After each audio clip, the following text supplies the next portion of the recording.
itu adalah bagian dari SWOT, yaitu strength dan weakness. Apa sih kekuatan dan kelemahan perusahaan? Pertama, menentukan kekuatan dan kelemahan target perusahaan. Ini kamu bisa observasi dari berbagai informasi, ya, mulai dari website perusahaan, laporan tahunan, ya, atau laporan pihak ketiga, misalnya kayak Euromonitor, Bloomberg, atau lain sebagainya. Di dalam modul ini saya juga udah menyiapkan summary dari beberapa report internasional, kayak dari Euromonitor, Bloomberg, dan sebagainya. Kamu bisa langsung baca dari summary report yang udah saya sediakan. Kemudian berikutnya adalah membagi kekuatan dan kelemahan ke dalam 4 kriteria atau klasifikasi. Misalnya dalam kasus di kelas ini, saya langsung kasih contoh aja. Kriteria yang bisa kamu gunakan adalah dari sales marketingnya, dari sisi operational bisnis, dari sisi SDM dan partner bisnis, dan juga dari sisi aset dan keuangan. Itu seperti apa kekuatan dan kelemahan si perusahaan yang kamu analisis. Kemudian tips bagi pemula yang baru mulai melakukan analisis internal ini, kamu bisa banyak-banyak diskusi ya, karena mungkin apa yang kamu baca belum tentu kamu langsung paham. Kamu perlu bertanya ya dengan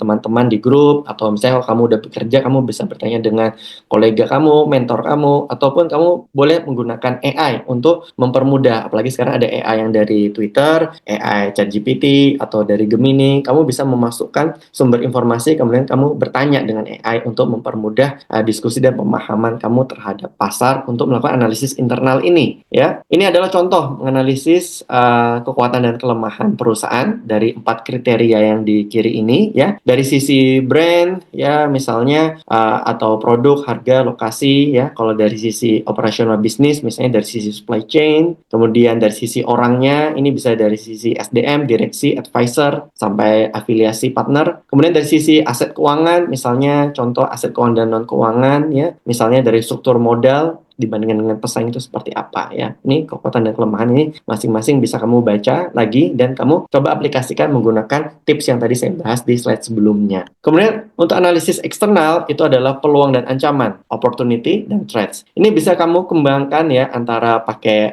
bagian SWOT ya, dengan misalnya kriteria PEST atau PESTEL ya, politik, ekonomi, sosial, teknologi, dan environment dan legal ya, atau kamu juga bisa kembangkan menggunakan Porter's Five Forces ya, yang dari sisi pelanggan, kemudian dari sisi supplier, kemudian existing kompetitor, kemudian kompetitor baru, ataupun dari produk alternatif. Nah, ini untuk tipsnya hampir sama ya dengan analisis internal ya. Itu kamu bisa ngobrol dengan tim, dengan kolega atau member di grup, ataupun menggunakan AI sebagai inspirasi. Nah, ini contohnya buat analisis eksternal ya, dari sisi peluang dan ancaman dibagi berdasarkan kriteria atau klasifikasi politik, ekonomi, sampai lingkungan. Seperti itu. Oke, ini contohnya yang bisa kamu contoh dan kamu modifikasi ya untuk mengerjakan tugas dari modul ini, market research, yaitu SWOT ya, analisis internal. Ini ada strength dan weakness yang dibagi berdasarkan 4 kriteria dari sales marketing sampai aset keuangan. Kemudian dari analisis eksternal yaitu opportunity dan threat, itu dibagi berdasarkan 4 kriteria ya. Ini karena nggak cukup kalau mau yang pakai PESTEL tadi 6 kriteria, ini saya pakai 4 klasifikasi aja dari politik sampai teknologi aja. Tapi kamu bisa bebas kalau mau kamu kembangkan lebih detail, itu lebih bagus. Nanti dari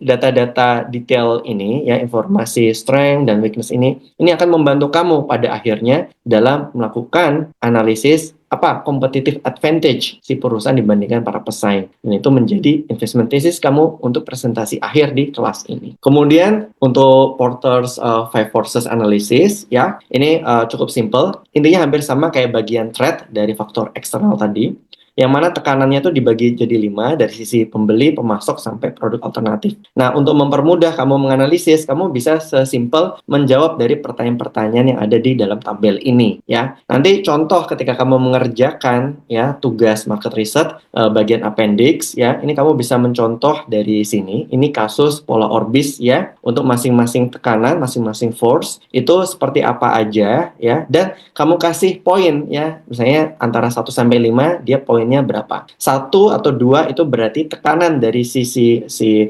force-nya ini itu tidak terlalu kuat, tapi 4 atau 5 berarti dia cukup kuat. Dia cukup mengancam ya keberadaan atau bisnisnya si pola orbis atau perusahaan yang kamu analisis. Oke, kesimpulan dan tips melakukan analisis SWOT internal eksternal ini bisa memperkaya pemahaman kamu pada posisi target perusahaan dan pasarnya. Kemudian kamu bisa tambah dengan analisis Porter untuk mempertajam analisis pasar hingga kamu dapat memberi judgement yang lebih baik nanti saat membuat assumption dalam financial modeling ataupun dalam investment thesis ya ketika kamu nanti berkarir di investment banking, capital market atau consulting dalam mendukung rekomendasi buy atau sell kamu.